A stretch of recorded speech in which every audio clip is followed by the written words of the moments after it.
विद्यार्थी मित्रांनो नमस्कार। मी प्राध्यापक निलेश लोंढे आणि आपण BA तृतीय वर्षाच्या साहित्यशास्त्र या पेपरचा अभ्यास करत आहोत। साहित्यशास्त्र या पेपरच्या अंतर्गत आपलं दुसरं जे प्रकरण आहे साहित्याची प्रयोजन या प्रकरणावर आपल्या चर्चा चालू होत्या। मी मागच्या तासामध्ये तुम्हाला सांगितलं की प्रयोजन हा एक उद्देश असतो। का लिहितो कवी, कविता का लिहितो आणि लेखक कविता का वाचतो याच्याशी संबंधित मांडणी या प्रयोजन विचारामध्ये असते। कवी म्हणजे फक्त कवी नाही तर साहित्यिक, आणि वाचक म्हणजे फक्त वाचक नाही तर संपूर्ण साहित्य व्यवहार करणारा प्रेक्षक सुद्धा त्याच्यामध्ये येतो। तर हा व्यवहार का होतो या संदर्भामध्ये आपण भारतीय आणि पाश्चिमात्य असं दोन विभाग केले होते।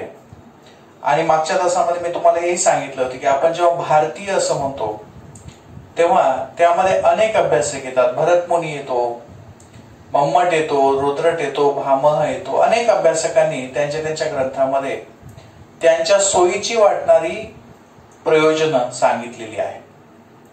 तर या सर्व प्रयोजनांमध्ये ज्यानं सर्वात जास्त प्रयोजनं मान्य केली आणि ज्याची संगती लावली असा जो मम्मट आहे, त्या मम्मटाची आपण काव्य कारिका काल पाहत होतो। आणि म्हणून जेव्हा आपण साहित्याची प्रयोजन असं म्हणतो तेव्हा आपोआपच मम्मटाची काव्य कारिका इथं महत्वाची मानली जाते। काल आपण पाहिलं होतं, मागच्या तासामध्ये मी इथं ती काव्य कारिका लिहिली होती। त्याच्यामध्ये होतं काव्य यशसे अर्थकृते, काव्यम यशसे, इथं काव्यम सुद्धा लिहतो।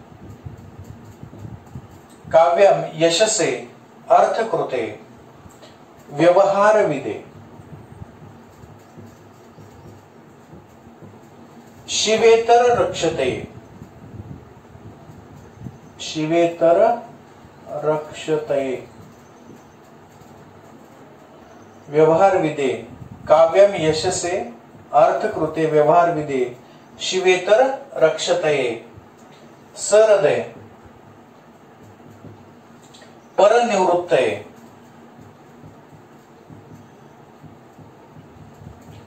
परनिवृत्तये कांता संमित, कांता संमित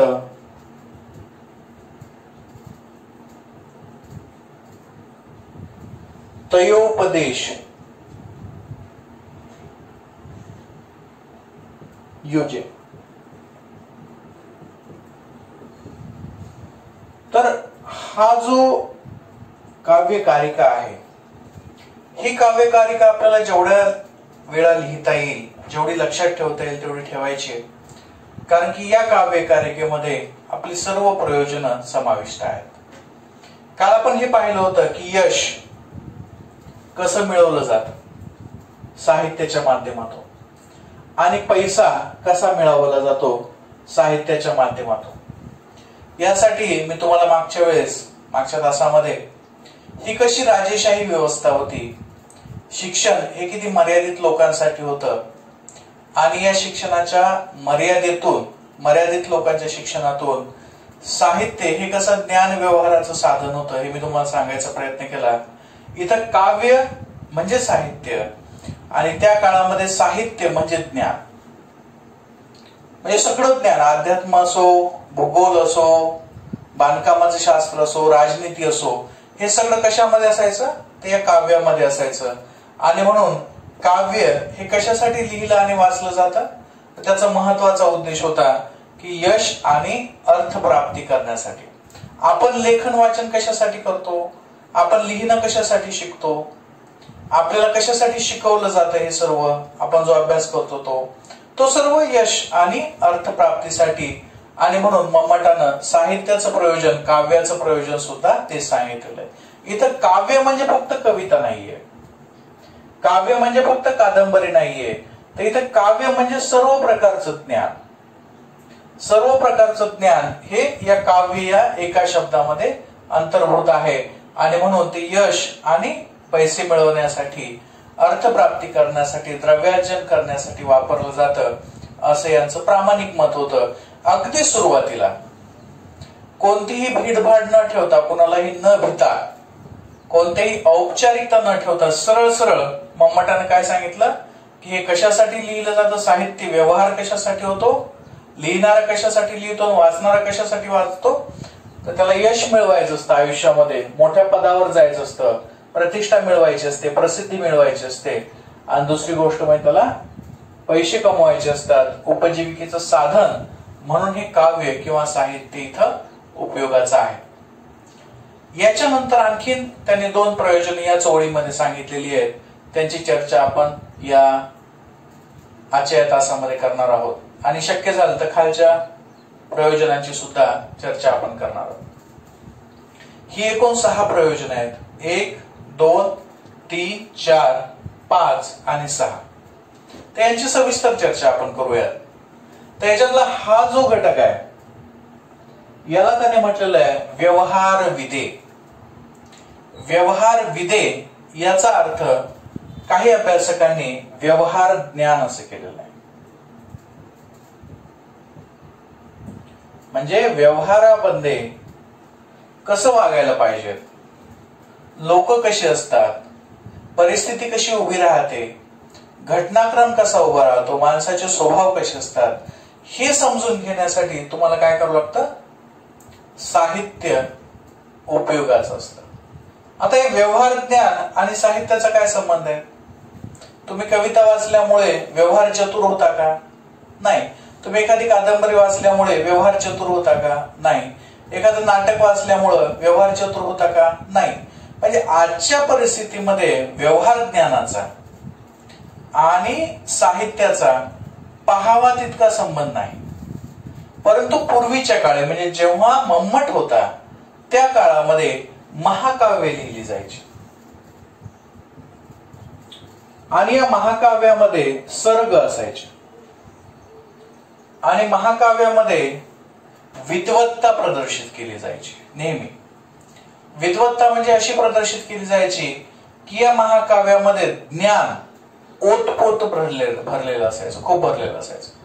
उदाहरणार्थ त्या महाकाव्यामध्ये असा एक प्रसंग आहे, असं आपण कल्पना करूयात की राम लक्ष्मण सीता हे अभयारण्यामध्ये गेले आहेत, म्हणजे वनवासामध्ये गेले आहेत, आणि वनवासामध्ये त्यांना वेल दिसली, वेलीचं एक नाजूक फूल दिसलं, वेल फक्त एक, किंवा ते वनवासामध्ये गेले आणि गेल्याबरोबर त्यांना झाडं दिसली काही.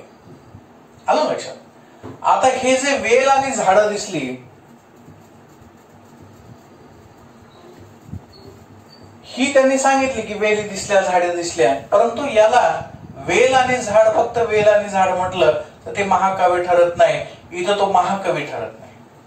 मग त्याला एक काम करावं लागतं की ती वेल कोणती आहे, जाईची आहे, जुईची आहे, मोगर कशाची आहे, ती वेल कशाची आहे, तर ती वेल सांगत असताना त्या वेलीचे आयुर्वेदिक उपयोग, म्हणजे ती वेल कोणत्या रोगावर उपयोगी येते, त्याचं फूल कसं असतं, पान कसं असतं, या त्या झाडाचं, किंवा वेल नसेल तर झाड असेल तर त्या झाडाचा आयुर्वेदिक गुणधर्म काय आहे, त्याची साल कशावर उपयोगी पडते, त्याचं पान कशा उपयोगी पडतं, त्याचं मूळ कशा उपयोगी पडतं, ते झाड कोणत्या प्रदेशामध्ये असतं, त्याला फुलं कधी येतात, कोणत्या मोसमामध्ये येतात, असं संपूर्ण त्या झाडाचं आयुर्वेदिक स्वरूपाचं सर्व ज्ञान, त्याचं त्या वनस्पतीचं आकार उकार, त्याचं सगळं ज्ञान त्यांना द्यावं लागायचं.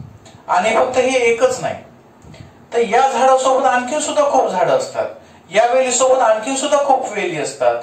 तर जेवढ्या वेलींची माहिती त्या महाकाव्य निर्मात्याला आहे, लिहिणाऱ्याला त्या वेलींविषयी जेवढं काही माहिती आहे त्या सगळ्या वेली, म्हणजे एका वेलीचं वर्णन करताना, आता वनवास आहे ना, वनवासात चाललेत ते एकच वेल दिसेल का एकाच जातीची, जाईचीच वेल दिसेल का, जुईचीच वेल दिसेल का, मोगऱ्याचंच दिसेल का फुल, त्यांना त्रास नाही, गुलाबाचंच फुल दिसेल का, अजिबात नाही, कमळाचंच फुल दिसेल का, अजिबात नाही. सरोवरामध्ये गेले फक्त कमळाची फुलं असतात का पाण्यामध्ये? नाही, अनेक असतात, गवत असतात, वेगवेगळ्या पद्धतीची रानटी स्वरूपाची फुलं सुद्धा असतात.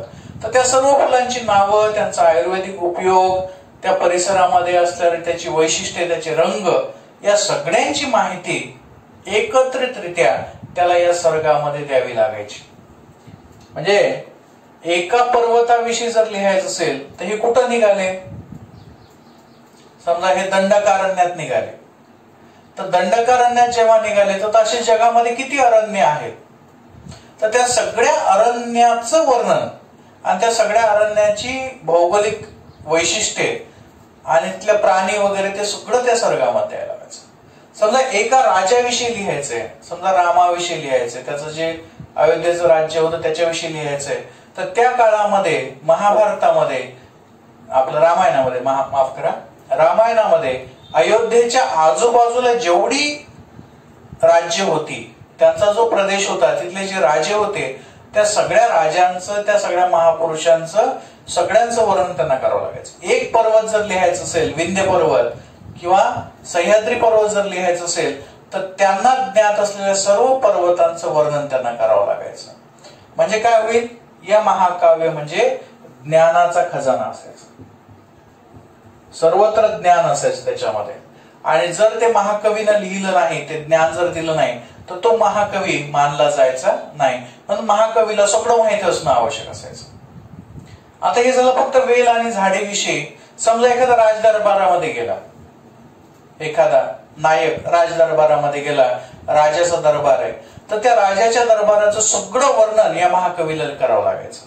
म्हणजे द्वारपालापासून, दरवाजापासून ते राजापर्यंत त्याचं सिंहासन कसं असतं, त्याची खुर्ची कशी असते, त्याची औपचारिकता कशी असते, कुणाला भेटावं लागतं सुरुवातीला, कसं जावं लागतं, त्या राजाच्या समोर कोणत्या औपचारिकता असतात, ह्या सगळ्यांचं ज्ञान या महाकाव्यामध्ये त्याला द्यावं लागायचं. समजा तो जर एखाद्या नगरीविषयी वर्णन करत असेल, तर ती नगर कोणत्या भौगोलिक प्रदेशामध्ये आहे, ते नगर कोणत्या राजाच्या राजकीय व्यवस्थेमध्ये आहे, ते नगर कोण वसवलं, त्या नगरामध्ये सगळ्यात श्रीमंत व्यक्ती कोण आहे, चांगली घरं कुठे आहेत, त्या नगराचं वाईट गोष्टी, थोड्याशा नकारात्मक गोष्टी कोणत्या आहेत, ही सगळी इत्यंभूत माहिती त्याला द्यावं लागायची. तो जर एखाद्या ठिकाणी तीर्थयात्रेला जात असेल महाकाव्यामध्ये, तर त्याचा पूर्ण इतिहास, भूगोल, सर्व काही त्याला द्यावं लागायचं. आणि याच्यामुळं जेव्हा हे महाकाव्य वाचलं जायचं, महाकाव्य वाचायला कोणालाही भेटायचं नाही, मोजक्या लोकांनाच ते वाचायचे. आणि तेही महाकाव्य वाचणं सर्गबद्ध असल्यामुळे त्याची पारायणं जशी असती तशीच केली जायची. आजच्यासारखी एकांतामध्ये ती महाकाव्य वाचली जायची नाही. तर गुरु ती महाकाव्य वाचायचं आणि त्याचं विश्लेषण विद्यार्थ्यांना सांगायचं त्या काळामध्ये. तर ही जी महाकाव्य होती, हे म्हणजे या ज्ञानाचं भंडार असायचे.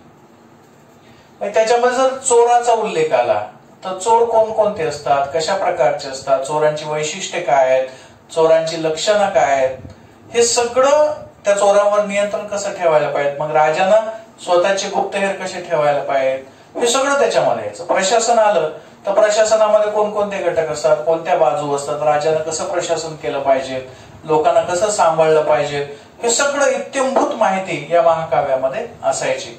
आणि म्हणून जर एखाद्यानं हे महाकाव्य वाचलं तर काय होईल? त्याला लोकरीती, चालीरीती सगळ्या माहिती होती. म्हणजे समजा त्यानं सांगितलं की या राज्यामध्ये अशा अशा चालीरीती आहेत, तर दुसऱ्या राज्यामध्ये वेगळ्या चालीरीती आहेत. मग त्या दुसऱ्या राज्यातल्या चालीरीती, आता आपल्याला अमेरिकेविषयी काय माहिती आहे, किंवा दुसऱ्या स्टेट विषयी, दुसऱ्या राज्याविषयी, तामिळनाडूमध्ये काय चालू आहे, हरियाणामध्ये काय चालू आहे, तिथले भौगोलिक वैशिष्ट्ये काय आहेत, हे आपल्याला माहिती असतं का? शक्यतो माहिती करण्यासाठी काय करावं लागेल, तर आपल्याला त्याचं वाचन करावं लागेल. तसंच ह्या महाकाव्यामध्ये जर एखादा नायक दुसऱ्या राज्यामध्ये गेला, तर त्या राज्याची सगळी इत्यंभूत माहिती, तिथलं प्रशासन, संकेत, तिथल्या परंपरा, रूढी, त्या सगळ्यांची माहिती या महाकाव्यामध्ये त्यांना द्यावं लागायची. आणि त्यामुळे हे व्यवहार ज्ञान मिळविण्यासाठी महाकाव्याचं वाचन केलं जातं असं त्यांचं म्हणणं होतं. आणि हे व्यवहार ज्ञान देण्यासाठी, कारण ही दुसरी कुठंच जागा नव्हती. त्यांना काय कमवायचं? यश मिळवायची, कीर्ती मिळवायची, पैसा मिळवायचा आहे. आणि त्याचबरोबर व्यवहार ज्ञान म्हणजे व्यवहाराचं जे ज्ञान आहे, म्हणजे ज्ञानाचा जो व्यवहार आहे तो करण्यासाठी सुद्धा साहित्याचा, या काव्याचा वापर केला जात होता. आणि म्हणून मम्मटानं तिसरं जे महत्वाचं प्रयोजन मांडलेलं आहे त्याला काय म्हटलेलं आहे? व्यवहार ज्ञान, व्यवहार विधे. जगामध्ये लोक कसे असतात, लोकांचे स्वभाव कसे असतात, वेगवेगळ्या प्रदेशामध्ये चालीरीती कशा आहेत, राजाच्या दरबारामध्ये कसं वागावं, शेतामध्ये कसं वागावं, कुटुंबामध्ये कसं वागावं, आई वडिलांच्या समोर कसं वागावं, एखादा मूर्ख माणूस भेटला तर त्याच्यासोबत कसं वागावं, एखादा आक्रमक माणूस भेटला तर त्याच्यासोबत कसं वागावं, तर हे सगळं जे आहे, एखादा बदमाश माणूस भेटला, कपटी भेटला, खळ भेटला, फसवणारा, त्याच्यासोबत कसं वागावं, तर हे सगळं जे ज्ञान आहे हे प्रसंगानुसार या महाकाव्यामध्ये असायचं. आणि म्हणून व्यवहार विधे हे एक महत्वाचं प्रयोजन साहित्याचं असतं, या काव्याचं असतं, असं मम्मटानं सांगितलेलं आहे. याच्यानंतर याच्याशी संबंधित परंतु थोडस वेगळं असं आणखीन एक प्रयोजन आहे, ते आहे शिवेतर रक्षते. हे जे शिवेतर रक्षते आहे, या शिवेतर रक्षतेचे वेगवेगळे अर्थ आणि संदर्भ काढता येतात, परंतु आपल्याला यासाठी याची आपण फोड करूयात. पहिले शिवेतर रक्षते. शिव म्हणजे शिवेतर,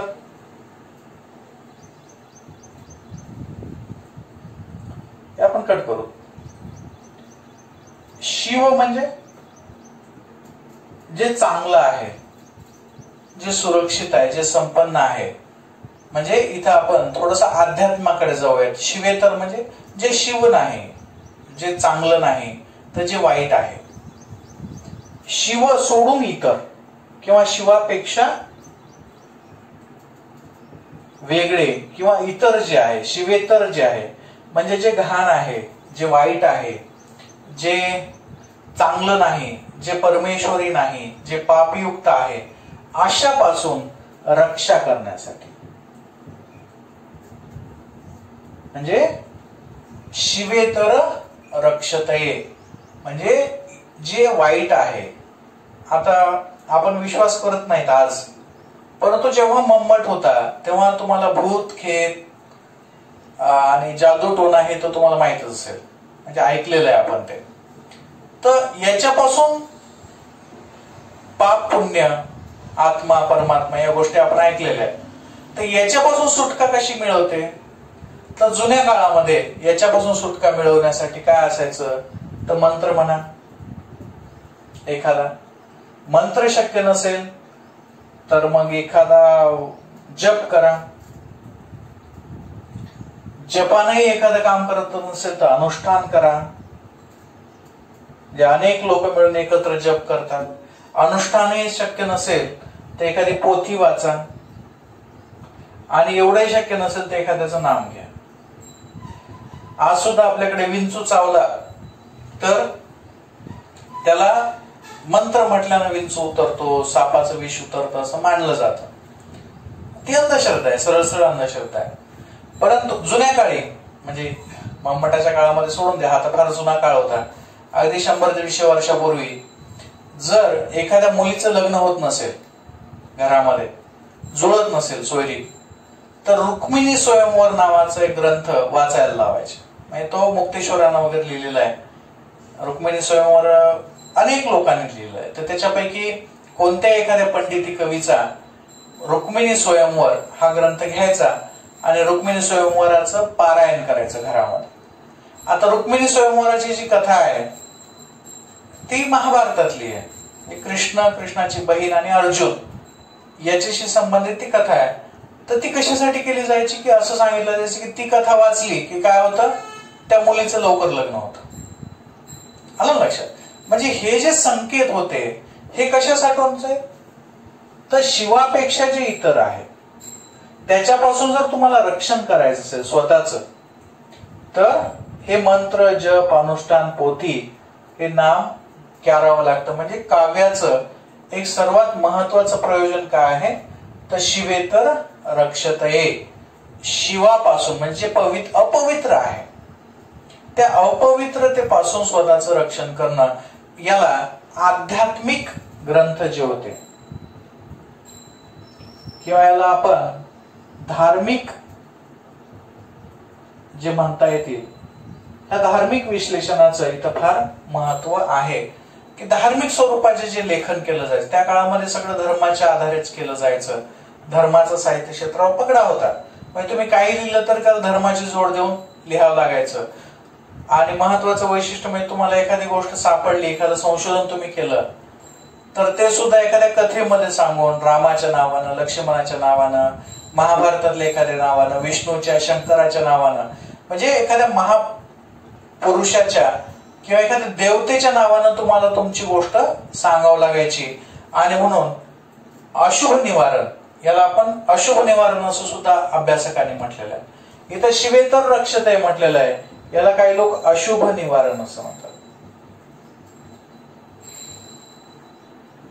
निवारण म्हणजे संपवणं, अशुभ दूर करणं.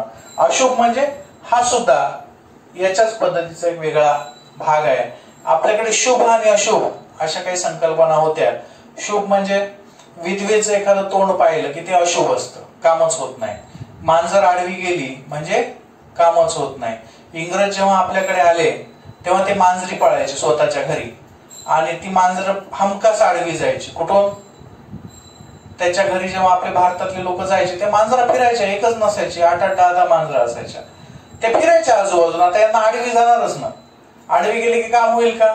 तर हे तिथूनच वापस यायचे, पुढे जायचंच काम नाही. तर असा जो भाग होता, शुभ अशुभचा जो भाग होता, त्याच्याशी संबंधित भाग घेऊन यांनी अशुभ निवारण म्हणजे शिवेतर रक्षते. जर मग त्याच्या पर्याय काय? एखादा मंत्र म्हणायचा. एखादी अशुभ घटना घडली, एखादा व्यक्ती मेला तर काय करायचं? एखादा मंत्र म्हणायचा, एखादा पोथी वाचायची आणि पापापासून स्वतःच्या शुभ करून घ्यायचं, स्वतःला स्वच्छ करून घ्यायचं, स्वतःचे सगळे पाप धुवून टाकायचे. तर असं जे अशुभ निवारण आहे, याला अशुभ निवारण सुद्धा म्हटलं जातं. हे एक महत्वाचं प्रयोजन असतं. म्हणजे जास्तीत जास्त जे धार्मिक स्वरूपाचं जे वाचन लेखन केलं जातं ते पुण्य मिळवण्यासाठी, पापाचा नायनाट करण्यासाठी केलं जातं. जो लिहितो तो सुद्धा आपले रोग दूर करण्यासाठी करतो. असा एक कथा आहे की एका व्यक्तीला काहीतरी कोड झाले किंवा त्याला काय म्हणतात, त्याला कुष्ठरोग झाला, हात सगळे हे झाले आणि त्यानं काय केलं, त्या कुष्ठरोगामध्ये सुद्धा पुराण लिहिलं, एखादं महाकाव्य लिहिलं, रुक्मिणी स्वयंवर असेल किंवा दुसऱ्या पद्धतीस लिहिलं. आणि ते लिहिता लिहिता त्याचा कोड जो होता किंवा त्याचा जे कर्करोग, कुष्ठरोग जो होता तो कुष्ठरोग संपून गेला. म्हणजे काय होतं, तुम्ही जेव्हा परमेश्वराचं नामस्मरण करता, परमेश्वराविषयीचे ग्रंथ लिहिता, तेव्हा तुमचे पाप नष्ट होतात, असा एक त्या काळामध्ये समज होता. आणि म्हणून शिवेतर रक्षते हे या मम्मटानं आणखीन एक महत्वाचं प्रयोजन मानलेलं आहे. तर आता या काळामध्ये ही जी प्रयोजनं त्यांनी सांगितली, ही त्या काळामध्ये साहित्य व्यवहार का होतो, म्हणजे लेखक का लिहितो आणि वाचक का वाचतो, या प्रश्नाचं उत्तर त्यांनी सांगितलं व्यवहार विधी, कारण की ते महाकाव्य होतं. त्यांनी सांगितलं शिवेतर रक्षते, कारण की त्याचं साहित्य कसं होतं, धार्मिक स्वरूपाचं, आध्यात्मिक स्वरूपाचं ते साहित्य होतं. आणि म्हणून हे दोन्ही प्रयोजनं त्या काळामध्ये मम्मटांनी सांगितलेली आहेत. मला वाटतं की ही दोन प्रयोजन तुम्हाला समजली असतील. आतापर्यंत आपण यश प्राप्तीसाठी, अर्थप्राप्तीसाठी, व्यवहार ज्ञान मिळवण्यासाठी आणि शिवेतर रक्षतेसाठी म्हणजे अशुभ निवारणासाठी साहित्य व्यवहार केला जातो, ही मम्मटाची भूमिका अभ्यासली. पुढच्या तासामध्ये आपण ही परनिवृत्ते आणि कांतासंमित उपदेश या दोन प्रयोजनांची आपण चर्चा करूयात. तुम्ही फक्त मुख्य संकल्पना समजून घ्या. या संबंधीच्या नोट्स, या संबंधीची तुम्हाला असलेली आवश्यक असलेली सगळी माहिती व्हॉट्सअप ग्रुपवर मी वेळोवेळी टाकतोच आहे. आणि जर ती तुम्हाला उपलब्ध नसेल, काही लोकांना ती समजत नाही किंवा उघडता येत नाही, काही लोकांचे मोबाईल तेवढे भारीचे नाहीत, युट्यूब चालतं, व्हॉट्सअप चालतं, पण ते PDF वगैरे ओपन होत नाही, डॉक्स किंवा डॉक्युमेंट ओपन होत नाही, तर ती अडचण आपण आता लवकरच आपल्या महाविद्यालयावर सुरू होण्याची शक्यता आहे. किंवा त्या संबंधीच्या प्रिंट मी कुठतरी ठेवून देईल एखाद्याकडे आणि मग त्या तुम्हाला वापरता येतील. किंवा जे आता सध्या चालू आहे, जे मी सांगतोय ते तुम्ही काळजीपूर्वक त्याचा अभ्यास करा. आणि इथं आपण थांबूयात. धन्यवाद.